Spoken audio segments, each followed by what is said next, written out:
سورہ حج، پروردگار نے اس سورے میں آیت نمبر 40 میں پھر ایک شرط کو، ایک جزا کو بیان کیا۔ البتہ یہاں پروردگار عالم نے الفاظ میں تبدیلی کر دی۔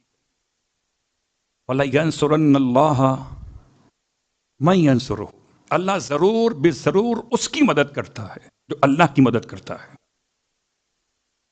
اللہ ضرور اس کی مدد کرتا ہے، مَن يَنْصُرُهُ، جو اللہ کی مدد کرتا ہے۔ اب یہاں جزا پہلے آ گئی اور شرط بعد میں ہے۔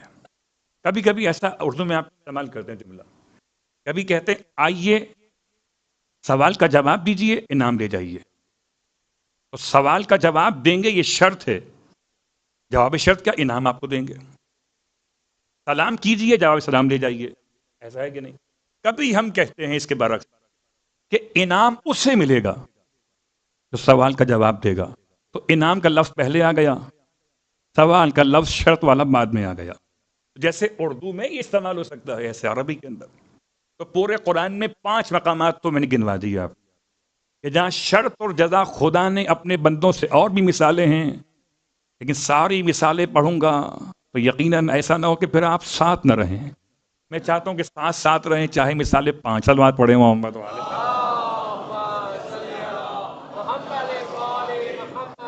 سورہ مبارکہ محمد کی آیت نمبر 7 کے ذیل میں اب تلاش کرتے ہیں کہ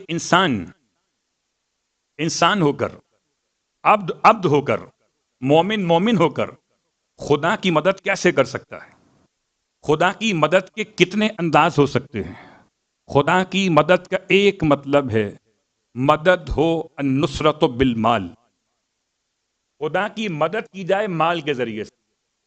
وَمَن يُقْرِضُ اللَّهَ قَرْضًا حَسَنًا، جو اللہ کو قرضہ دے، قرض حسنہ، تو اللہ کی مدد ہو، انسان اللہ کی مدد کرے قرض حسنہ دے کر، یعنی مال کے ذریعے سے، یہ بھی اللہ کی مدد ہے۔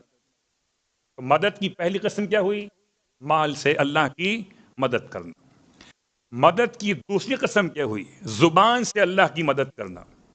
جیسے ہی کہا مؤذن نے اللہ اکبر، آپ نے کہا اللہ اکبر، کبریائی خدا کے لیے ہے، اللہ اکبر۔ کبھی کبھی ہم دیکھتے ہیں کہ خداوند عالم کے بارگاہ میں مدد کا ایک طریقہ یہ بھی ہے کہ زبان سے کہا جائے کہ خداوند عالم ایاک نعبد و ایاک نستعین، تو جس طریقے سے ذکر خدا کر سکتے ہیں زبان، یہ بھی اللہ کی مدد ہے۔ آپ تک آواز نہیں پہنچی تھی اذان کی، میں نے اپنی آواز سے آپ تک آواز پہنچا دی اذان کی، تو میں نے اللہ کی مدد کی کہ اللہ کے بندے آپ تھے، میں نے آپ کو اللہ کی آواز پہنچا دی۔ اگر میں اپنی آواز میں اللہ کا پیغام پہنچاؤں تو اللہ کی مدد ہو جائے، لہجہ میرا ہو، ذکر خدا کا ہو جائے، اگر لہجہ بھی خدا کا ہو تو کیوں نہ معراج ہو جائے۔ صلوات پڑھے محمد والے محمد۔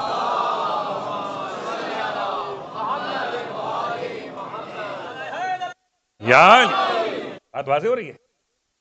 پہلا طریقہ مدد کا ہے مال سے، دوسرا ہے الفاظ سے، النصرت باللسان، زبان سے اللہ کی مدد کرنا سب سے آسان کام ہے، زبان سے اللہ کی مدد کرنا۔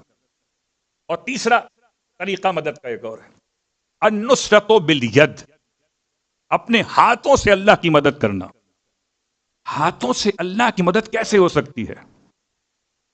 آئیے، ہمارے اور آپ کے ہاتھ تو ہمارے اور آپ کے ہاتھ ہیں، لیکن اگر کسی کمزور کو، اگر کسی معذور اپاہج کو ہم نے ہاتھ بڑھا کر گڑھے میں گرنے سے بچا لیا تو ہاتھ تو ہمارا تھا، مدد خدا کی ہو گئی۔ بندہ خدا کا ہے، اور جب کوئی بندہ خدا کا ہو تو خدا کے بندے کی مدد کرنا خدا کی مدد کرنے کے برابر۔